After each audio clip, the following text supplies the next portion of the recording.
As the chord progression for Free Bird started to play, Johnny Van Zant stood on stage, the lights dwindling behind him.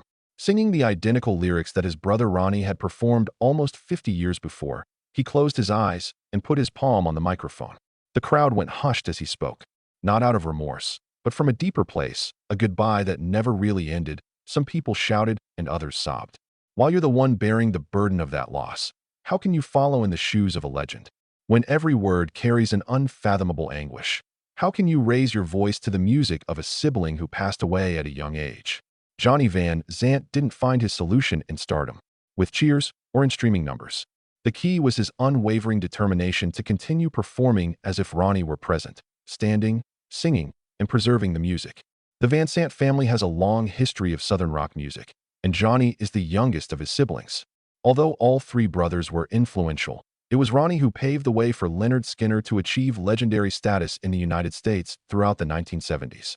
However, Johnny, who was just 17 years old when Ronnie died in an airplane crash in 1977, went through a difficult period of mourning before fulfilling his pledge to his family and the American South by taking up the torch. Lynyrd Skynyrd has officially had Johnny as their lead singer since 1987. Neither anybody else nor he ever made an effort to be Ronnie. Rather, he proposed a continuation grounded on respect, one that would take Skynyrd's essence into the future. Throughout the chaos, Freebird's final concerts persisted, and the audience stood there, bidding farewell to the artist once more. Johnny Van Zant can't take Johnny's place. He is a caretaker of the light, the beginning. Johnny Roy Van Zant came into this world on February 27, 1960, in the working-class northeastern metropolis of Jacksonville, Florida, where the distinct sounds of Southern music intertwined with the hum of truck engines and dusty dirt roads to produce something truly unforgettable. Music has always a part of the Van Zant household.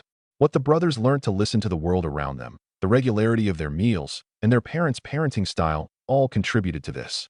He was born to Lacey Van Zant, a rigid father who had served in the military and gone on to become an interstate truck driver. His three boys followed in his footsteps. Every trip I took the wheel of also included a musical excursion. As his boys became older and developed their own tastes, the radio in his cab started playing rock and roll, old gospel harmonies, and sad country songs. With her unwavering affection and unwavering Christian faith, Johnny's mother Marion served as the family's emotional rock. There, Johnny was inculcated with a love of music, a sense of Southern pride, and military discipline from an early age.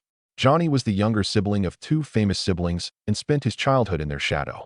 The eldest, Ronnie Van Zant, was born to lead, and he was the driving force behind Lynyrd Skynyrd. Middle brother Donnie Van Zant was just as ferocious, and he helped propel .38 Special to late 70s chart success. Sitting alone at the perimeter of the rehearsal room, Johnny, smaller, more restrained, and quiet, would frequently observe everything without speaking. He had doubts about his singing career initially.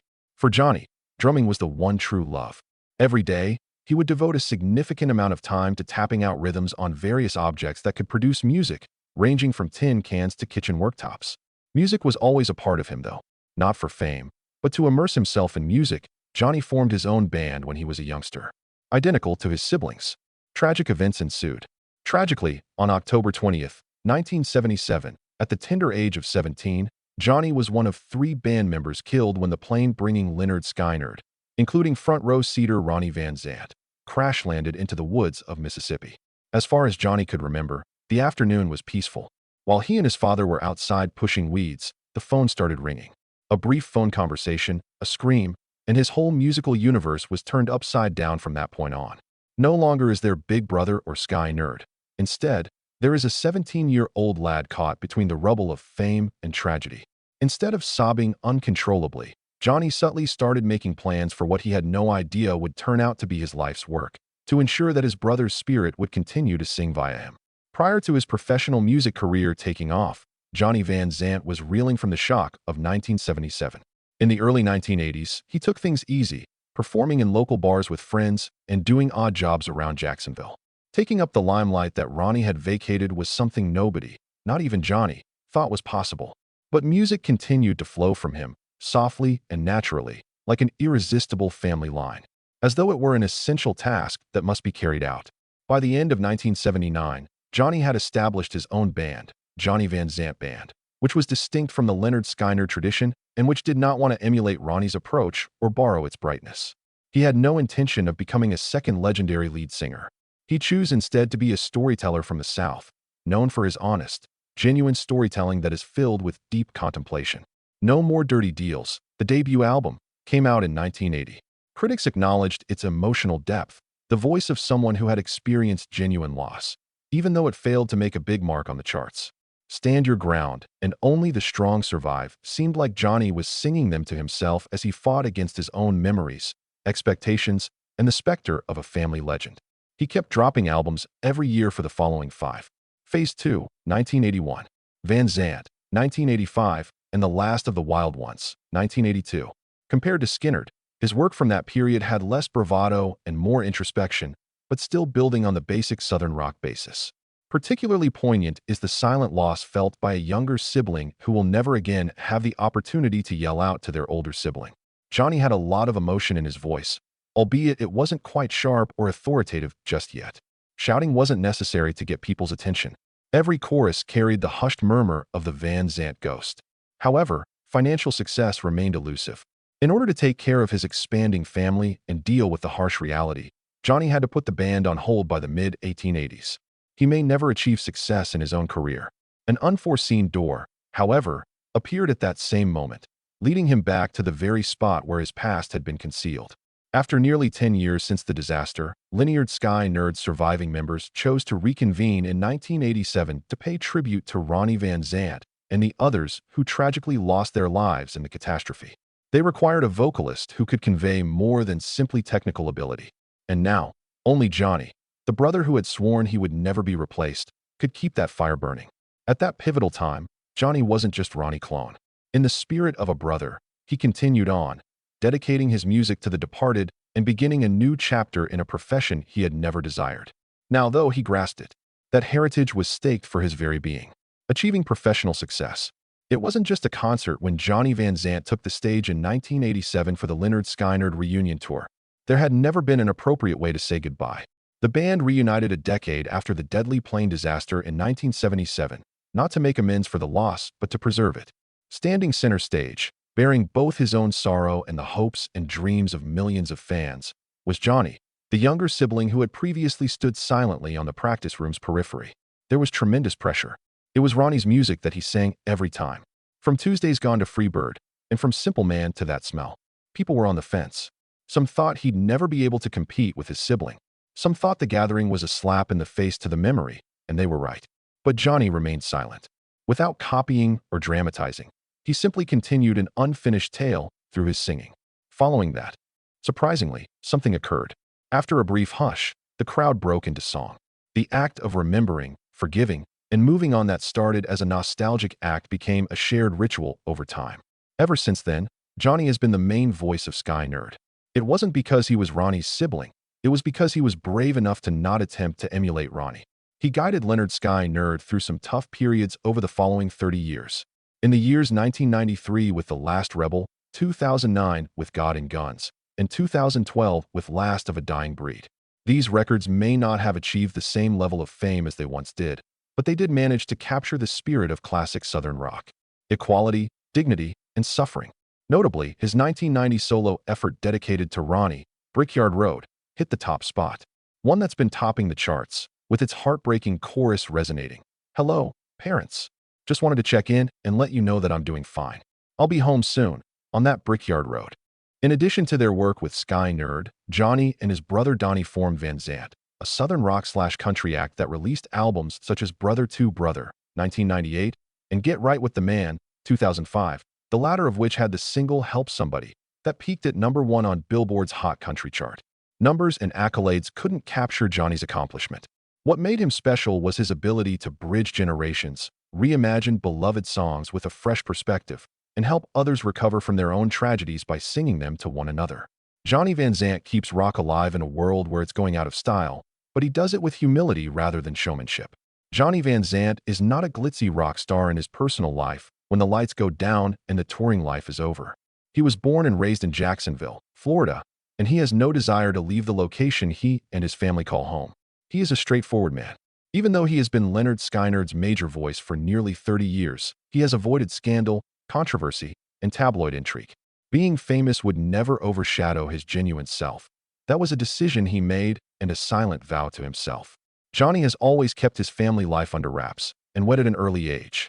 After extended periods of traveling, he finds solace in his wife, a woman who prefers to remain out of the limelight. He has a special bond with his youngest daughter, Taylor Van Zant, one of 3 children from this marriage. On the stage and off, viewers of Johnny's performances in the past few years would be aware of this. Towards the end of Simple Man, he frequently spins around and gives a gentle wave to the audience, who may see Taylor standing quietly behind the scenes. It wasn't a permanent fixture, though. After learning that Taylor had a rare brain illness in September 2024, Johnny announced the cancellation of all Lynyrd Skynyrd tour dates without warning. Cavernoma is a vascular abnormality that, if left untreated, can cause seizures, strokes, or death. For a parent who had previously suffered the tragic loss of a sibling in an aircraft tragedy, the story hit close to home, even though subsequent testing proved the growth was benign and not malignant. Johnny finally let his defenses down on social media. "The number of people I've lost in my life is too much," he wrote. "At this moment, I am unable to take another. Please pray for my daughter." Thousands of messages poured in from fans across America. Once again, Johnny realized, music may connect us, but truth brings us closer. This wasn't the first time he had to fight battles outside of music. In 2006, Johnny was rushed to the hospital for an emergency appendectomy while on tour, forcing the band to cancel several shows. In 2011, he was hospitalized again for a serious infection following surgery, a case of cellulitis that required weekly 4 antibiotics. Yet through it all, Johnny never complained, never stopped. His private life was never loud, but it speaks volumes about the man behind the stage lights, a devoted father, a quiet husband who shields his family, and a younger brother who has never stopped mourning Ronnie, not as a legend, as a loved one who never came home. Legacy and impact. When people mention the name Johnny Van Zant, they often think of him as the replacement, the one who stepped into the place Ronnie Van Zant left behind. But to stop there is to miss the point. Johnny didn't replace, he preserved. And it was that quiet perseverance, never showy, never trying to wear the mantle of legend, that built a legacy all his own. Understated, but undeniable. For over 3 decades holding the mic for Lynyrd Skynyrd, Johnny proved that while a band can lose its soul, it doesn't have to lose its identity. He never tried to be Ronnie, never mimicked his posture, his phrasing, or his voice. Instead, he brought to Skynyrd a new sincerity, a raw Southern tone, and the steady calm of someone who grew up under the shadow of tragedy, but never let it consume him. Not only did he help Skynyrd survive and carry on, Johnny expanded the reach of Southern rock to a new generation. Alongside his brother Donnie, he created the Van Zant Project, releasing country rock albums like Brother to Brother, 1998, and Get Right with the Man, 2005. The song helped somebody not only charted high in the country world, but carried a distinctly Van Zant message. Be kind, help others, even when no one is watching. In Johnny, fans saw an artist who didn't chase trends, but chose the long road, the grounded path. He never became the face of a movement, nor was he hailed by the media like many of his peers. But to the fans of Southern rock, Johnny was the last flame bearer, a symbol of loyalty to roots, to honest music, and to memories that never fade. His legacy isn't measured by album sales or trophies on a shelf. It lives in the way. Each time he sings Free Bird or Simple Man, Johnny doesn't just perform. He brings listeners back to a time, to a person, to a Southern soul. And in that moment, even if only for a few minutes, the music makes what was lost live again. Current life. In 2025, Johnny Van Zant turns 66, a milestone at which many artists choose to retire. But for Johnny, rest has never been an option. He's still on stage, still holding the mic, still singing Simple Man or Free Bird, as if each song is a lifeline, connecting him to the past, to a lost brother, to a once broken band, and to the millions of fans who still can't let go of the memories. After the major upheaval in 2024, when his youngest daughter Taylor Van Zant was diagnosed with cavernoma, Johnny canceled all scheduled tours to care for his family. Though the tumor turned out to be non-cancerous, facing the possibility of losing his child left him with a fresh wound, quiet and persistent. On social media, Johnny couldn't hide his vulnerability, writing, "I've lost too many people. I can't lose my daughter too." For first time in his career, he allowed himself to be publicly fragile. But he didn't stay away for long. At the end of 2024, Johnny returned to the stage with a landmark tour, celebrating 50 years of Lynyrd Skynyrd. Among those performances, the night at the Ryman Auditorium, America's mother church of country music, was recorded and released 2025 as the album celebrating 50 years. Live at the Ryman. It was also the final performance to feature founding member Gary Rossington, who passed away not long afterward. For Johnny, that night wasn't just a tribute, it was a farewell ritual. In an April 2025 interview, Johnny shared, Lynyrd Skynyrd remains active through 2025, embarking on a summer-long tour across the US and Europe, including shows in the UK, the Netherlands, and Germany in July. Fans don't just come for the music. They come because they know. Every time Johnny walks on stage, Skynyrd lives again, not in image, but in spirit. Offstage, Johnny maintains a simple life. He lives with his wife in Jacksonville, not far from the childhood home where Ronnie wrote his first songs. When not touring, he wakes early, tends to a small garden, shops at local markets, and chats with neighbors like any Southern uncle you've known your whole life. He once said in a podcast, "I don't need a mansion or a sports car. I need my guitar, the old house, and dinner with my family." He has no personal social media, no appearances at celebrity parties. Johnny chooses to live quietly, just as he's walked his entire career, without noise, without show, but never absent. And in that humility, Johnny Van Zant continues to do what few can: keep a symbol alive through every breath, every lyric, and every time he sings, for those no longer here to sing themselves. Johnny Van Zant never lived in Ronnie's shadow. He lived to keep that shadow from disappearing.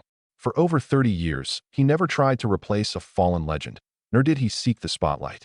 Instead, he simply stepped up, gently took the mic, and sang the songs millions once heard from his brother as a ritual, as a promise, and as a way to keep memory from fading into silence.